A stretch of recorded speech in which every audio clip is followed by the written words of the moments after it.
So let's understand what is glaucoma detection based on wavelet energy features NANL. Okay. Uh, so as you know, glaucoma is an eye disease, okay, which is given by the abnormality of the optical cup and disc area, which is generally found out by analyzing the retina image, okay, which damages the optic nerve of the eye and becomes severe over time. It is caused due to buildup of pressure inside the eye. Glaucoma tends to be inherited and may not show up until later in life. The detection of glaucomatous progression is one of the most important and most challenging aspects. The early detection of glaucoma is important in order to enable appropriate monitoring, treatment, and to minimize the risk of so and so. Okay. In this proposed method, both structural and energy features are considered and then analyzed to classify the glaucoma in the images. So let us try to understand what this method is all about. We'll straight away go to the block diagram. Now, first thing that they have done is they have taken a wavelet transformation, okay, wavelet transform rather, on the images.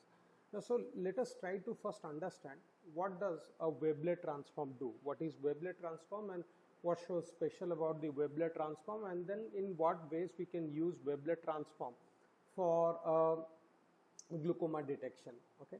Now, let's just take a simple database image.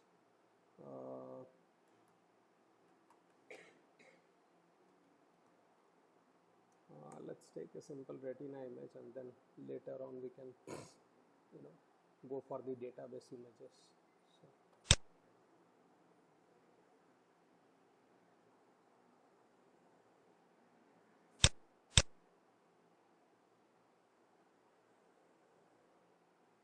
So this optic cup disc.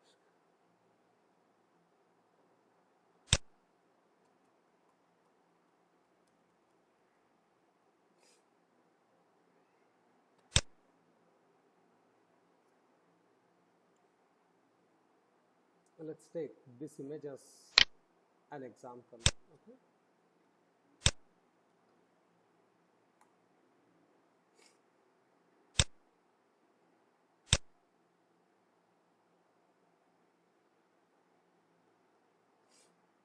So this is a retina image where this part is known as optic cup, optic disc. This part over here is known as optic disc. Okay.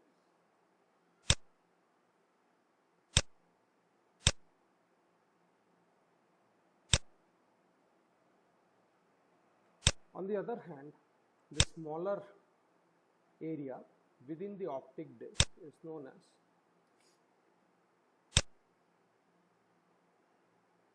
optic cup. Okay. Now see, there are many challenges in this one. Now if you are given with a retina image, most of the glaucoma or other corresponding abnormalities are to be found out by analyzing the structure of optic cup and disc. The meaning of structure is the shape. Okay, whenever you hear the word structure, which means shape, which means that by analyzing the shape of optic cup and disc, we can find out whether there is a glaucoma or not. There are various ways to do that. Sorry.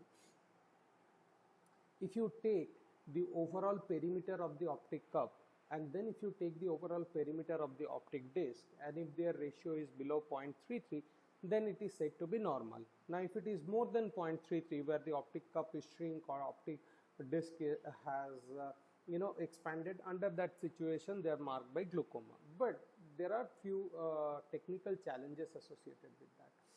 Now you see, even though theoretically they should be circular, practically they are not exactly circular. So in order to mark this optic disc area, I may not use a pure circle. Instead of that, we might have to mark it in this fashion.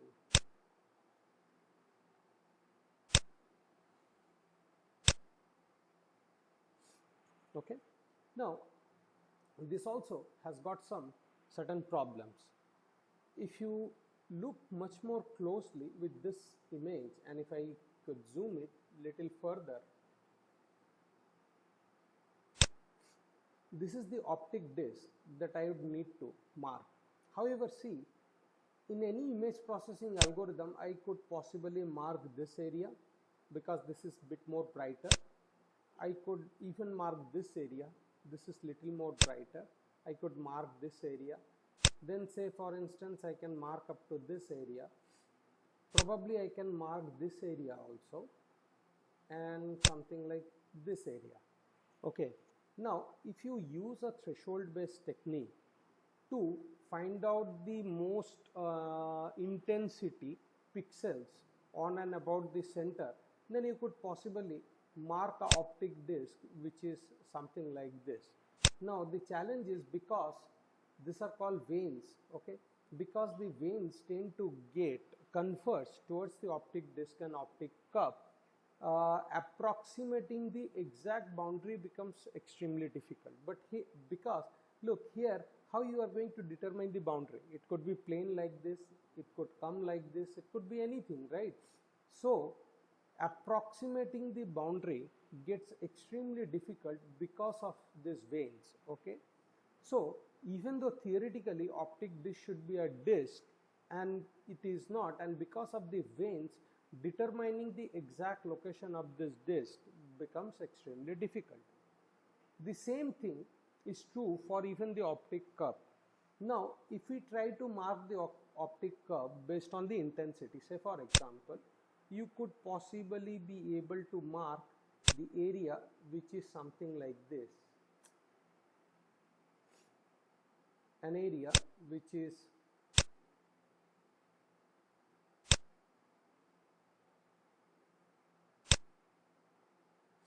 possibly something like this, okay? Now however, this is not exactly the cup area, you know, there might be abnormalities, there might be veins which can come and distort that. So there are many things which makes it little difficult for intensity driven or threshold driven techniques for the determination of optic cup and disc. Many previous studies have proposed generally color segmentation. In color segmentation, what they do is they find out the average color, okay, of the image, and they try to find out those regions where the intensity is more than the average color. So obviously these are the region where the intensity is more than the average color, but from the image it is pretty clear that not always such a hypothesis will stand true, because you see here the difference between the intensity of the boundary and this corresponding region is not really prominent. The same thing is true for this regions or this regions. Besides, such intensity changes will be completely distorted by the convergence of these veins. Therefore, most of the past techniques that we have seen so far are at best, you know, optimal, at best are good solutions, but not really optimal solution, because any color any color segmentation or thresholding based technique cannot account for these changes. The same thing is true even for the cup area. You see how you are determining, how you can determine whether this should be the boundary of the cup or this should be the boundary of the cup. It is extremely difficult, right? Then if you look very closely, the region where the cup and disc is meeting, where at the end of the cup, here actually the intensity difference is so low that you cannot distinguish between the cup and the disc.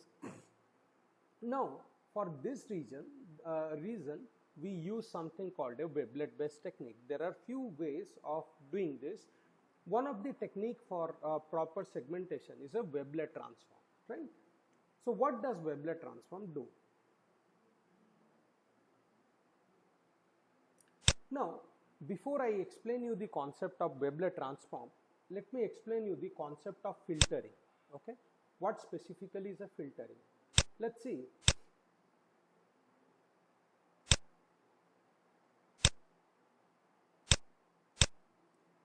Let's assume that this is an image, okay?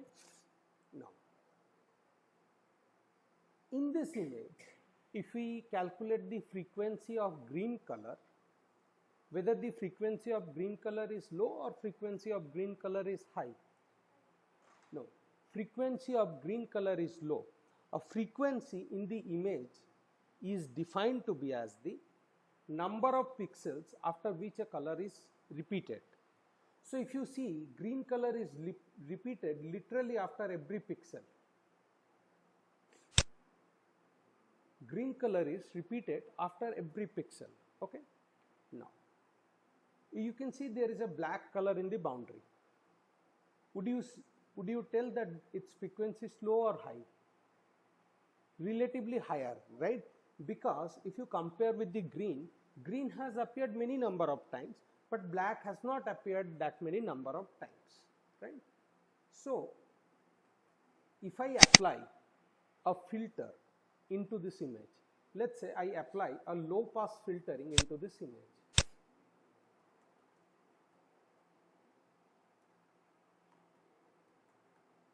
Okay, let's assume that I have applied a low pass filter into this image.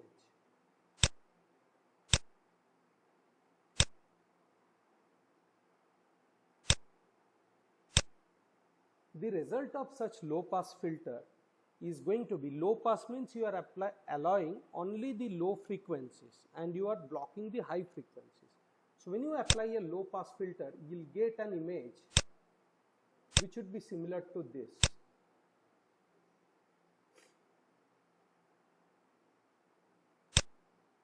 An image which would be similar to this. Now if you observe very clearly, after the low pass filtering, this boundary, this black color boundary information is going to be lost. On the other hand side, if you apply a high pass filter, what happens? So this was the low pass filter. Instead of that, if you apply a high pass filter, what would happen? High pass means you are allowing only the high frequencies, right? High pass filter. So if you are implementing an high pass filter and passing the image through this high pass filter, you'd see a result which would be something similar to this.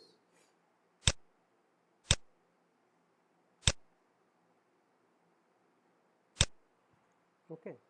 Would you agree that this is the edge of the image?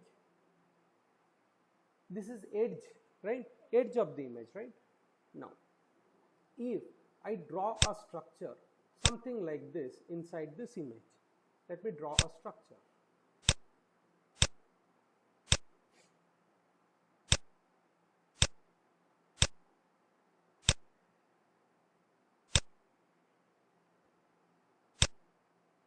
Okay, let's say this is an image. Now, do you agree that black is also high frequency, green is low frequency? So if I do a high pass filter, what you are going to see is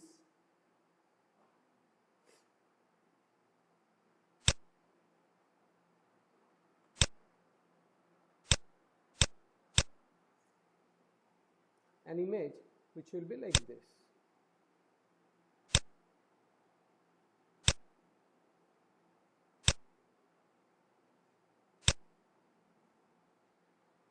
Which will be like this. This is nothing but the edge of the image. So the meaning of this discussion is, if you apply high pass filter on the image, you can retrieve the edges or the boundaries appropriately, right? So most of the edge detection technique that you see, they are some or the other form of high pass filtering. Okay, in some form of the other, you can all decompose those methods like Laplacian edge detection, Canny's edge detection in some form of high pass filtering. We will not go into detail of how they are high pass filtering, but from the diagram it is pretty clear. So what we understand is that by applying the low pass filter, you can separate the actual content, the background of an image, whereas by applying high pass filter, you can retrieve the boundary of the image. Now, if I can apply, this is just two intensities, right? One is a dominant green intensity, one is a not so dominant black intensity. Now, if you look at these images, there are few intensities which you can see. One is number of veins, the second one is this yellow color, the third one is the orangish color which composes the disc area, the next one is the boundary of the retina. So which means what? That there is not a single intensity which can be treated as either very high frequency or low frequency. So if you apply any high pass filtering into retina image, it will not result in distinct demarcation of either disc or cup or even the veins. It will not give you all this separately. But let's say that I apply a high pass filtering on this image. After applying high pass filtering,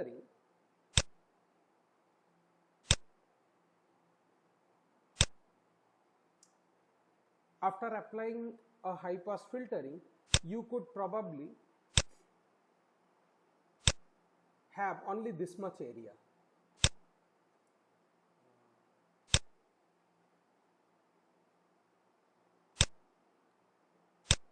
After first level of high pass filtering, you could extract, say, this much area.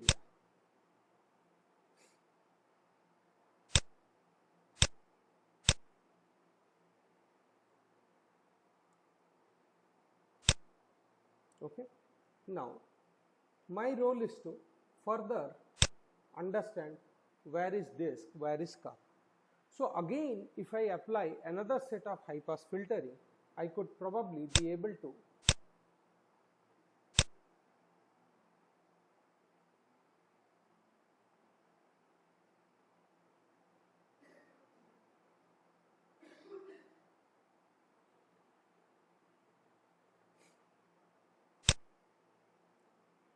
separate these areas, right? So the meaning is, by subsequently applying certain filters, you can obtain the specific boundaries in an image. Now, from our discussion, we came to know that more or less high pass filtering is going to give us the edges or the boundaries, right? So even though after high pass filtering this data will be separated, the result you'll actually get is not like this. The result you'll get is something like this.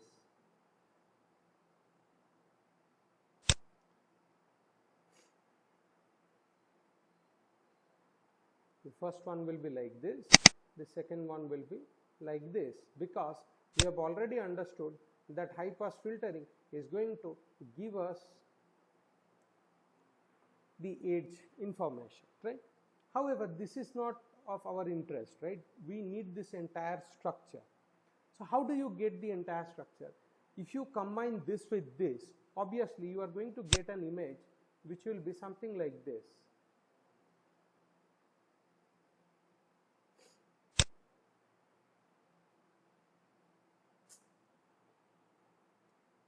So you'll get an image which will be like this, right? This is the image of our interest, which means that if we take an image and if we filter it subsequently, both low pass and high pass, after some filtering stages, we'll get the precise boundary of the probably optic disc and cup. And in the same number of stages, we'll also get the image where there'll be no boundary, but we'll get the color information. Then if we combine this high pass and low pass filtered values together, we'll get a properly segmented image which will both have the color as well as the boundary. Now, wavelet transform is a transform by means of which you can desample or subsequently filter any data.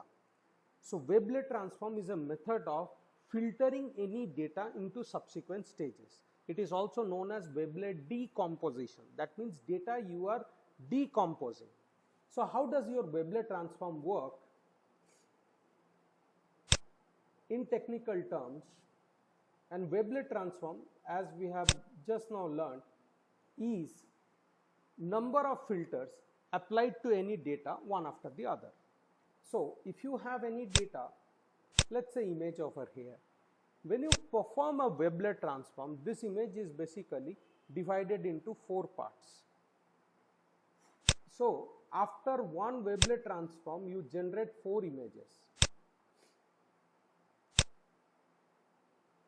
First is the low pass component. Then there is a high pass component. Okay.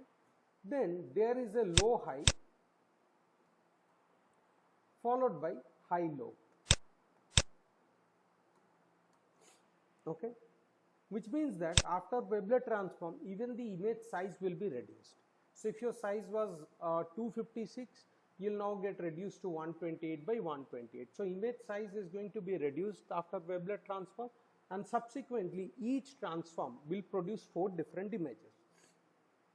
They are also sometimes known as actual component, horizontal component, vertical component, and diagonal component. So you can divide it into 4 different parts: actual component, horizontal component, vertical component, and diagonal component. So you'll get different images. One, the diagonal component, which is nothing but the high pass filter, will have nothing but the edges.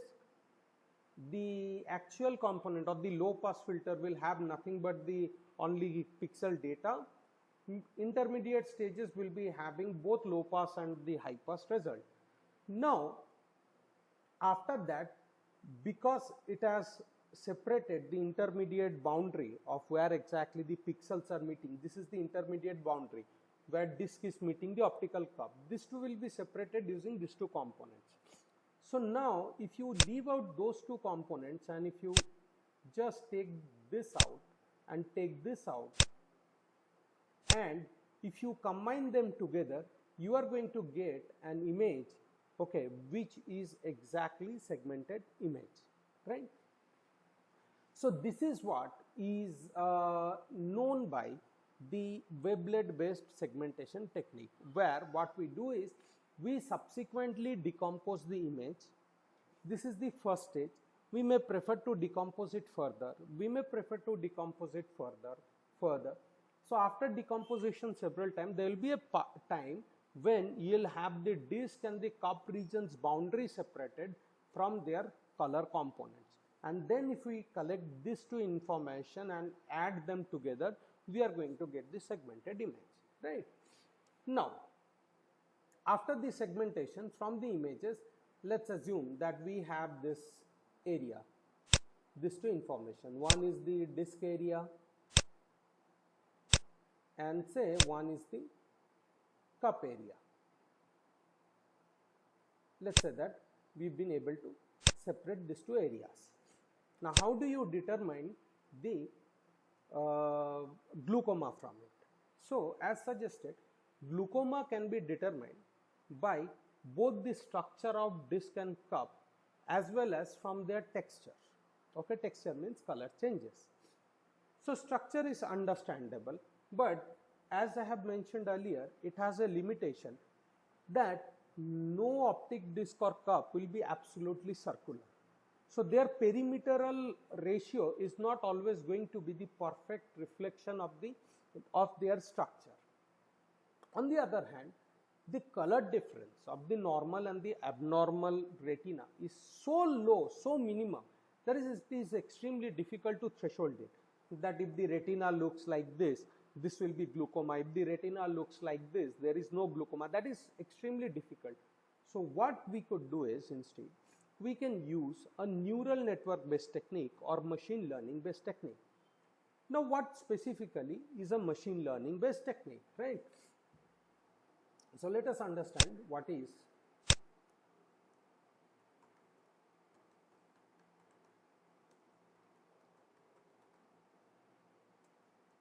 a machine learning technique. Imagine the case of a child. If you show the child with a pen, let's say you are showing the child a pen.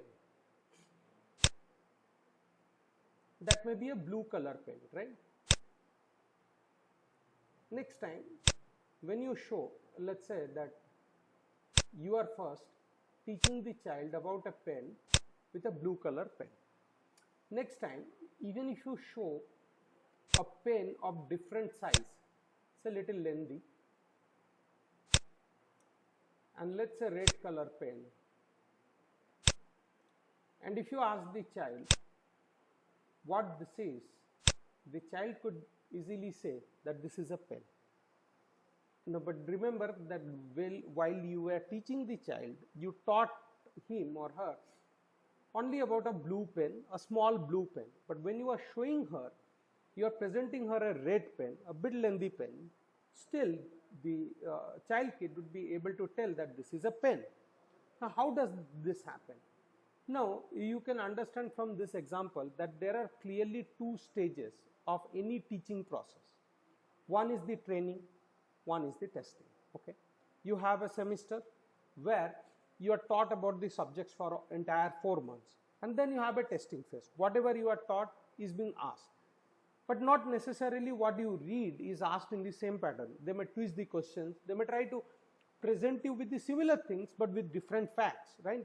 And you need to come out, and your success is measured in terms of how many of the answers you have got correctly. That's known as the accuracy. So if you have been able to answer all the questions 100 marks appropriately, absolutely, you get 100 out of 100. So your accuracy is considered to be 100%. In case if you get 60, it's 60%, and so on and so forth. So any process of checking intelligence is based on two stages. First stage is known as training. The second stage is known as testing. Training is a stage when the learner is shown some known data and taught them what this data is all about. Say for instance, you are presenting a pen to the child and you are telling the child that this is a pen. A test phase is one where you show an object to the learner and you ask them what it is. You yourself know what it is and you try to check whether the learner is able to tell the correct answer, which is correct or not. So a machine learning technique works in the same way. A machine learning technique is basically a mathematical model that can learn from the shown data or from the training data and then can classify the test data. It's as simple as that. So machine learning technique works in two stages, the training stage and the classification stage. Now what about the neural network? Coming back to the case where a child was shown blue pen and child was shown red pen, you see both the pen differs in both shape as well as color, but still child is able to tell that this is a pen. How does he do that? It's because our mind does not capture a photograph of the things that we are learning, okay, and then we do not try to compare the one photograph with the other photograph, right? Rather we try to capture the properties of it. Properties means outline. How does it look? Okay. What is its composition? What we do with this? Other functionalities. These are basically known as features.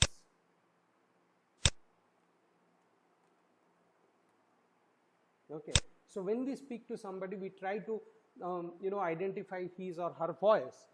How does one look? Color, hairstyle, eye style, lips, etc. We try to remember that, okay? So these are known as features. So whenever a machine learning or any learner is shown with something to learn, he does not store a photograph of what is being shown. Rather, he tries to extract the feature. Yeah, anything whose shape is like this probably would be pen. When a test sample is provided to the learning system to classify it, the test sample compares the features from this with the features that is stored in the memory to see which one it is matching, okay, closely, and it classifies with them. So in simple terms, a neural network is combination of set of gates which can interrelate certain properties with their corresponding classes, such that whenever you give an unknown object, its properties can be evaluated against all those interconnections to tell you what does that object is. There is something called human reflex.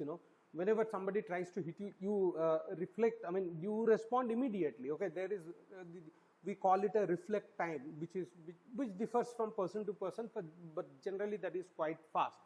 Why it is so is because our mind learns how to react. It classifies and it reacts. Okay. So taking this example into context, we have the shape information coming from wavelet, right? The high pass filtering, and we have the color information coming from the low pass filter data.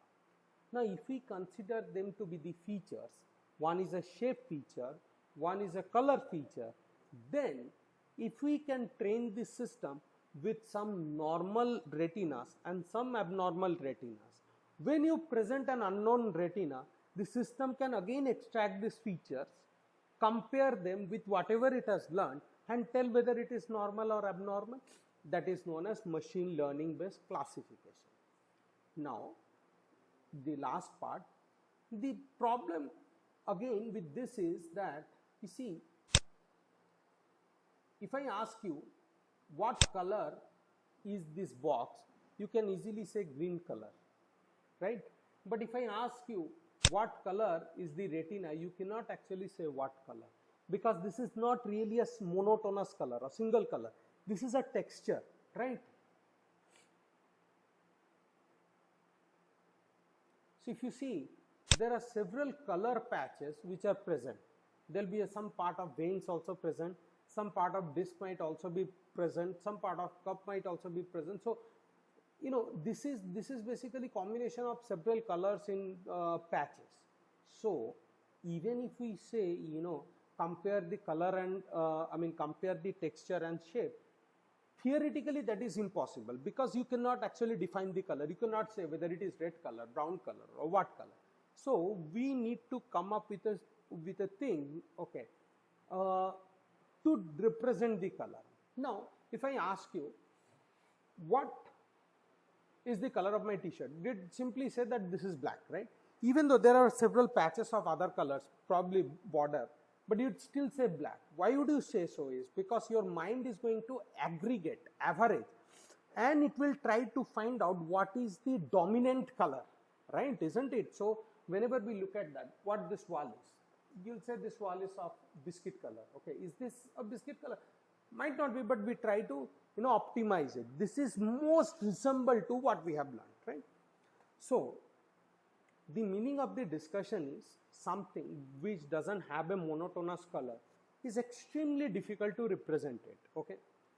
Now, for the cases of t-shirt and all, it is still fine, but for medical diagnosis, it is extremely dangerous to aggregate a color, you know, because all of them are similar to some shades of red. Okay. So you cannot actually aggregate them. You cannot say average color is red, because then for all the normal or abnormal retina, average color is red only. So what we do is, we represent such texture patterns in different ways. One of the ways of representing this pattern is known as the energy level. Now what is energy? Simple.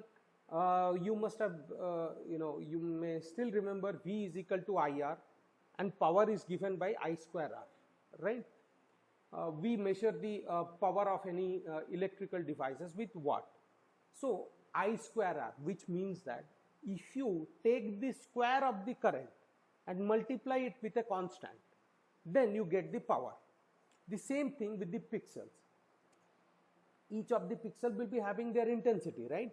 If you take the square of that intensity, and then if you take the average, you get the power of these pixels. So that is what is known by the energy bands. So what we do is, we take an image, we divide it into rows, we divide the image into low pass and high pass filter, and then from each band we estimate the color. After we estimate the color, we pass it to ANN. So ANN will take both energy, which is now representing the texture, as well as the shape information as the features, and will then classify the normal and abnormal retina. This is how the whole thing works, right?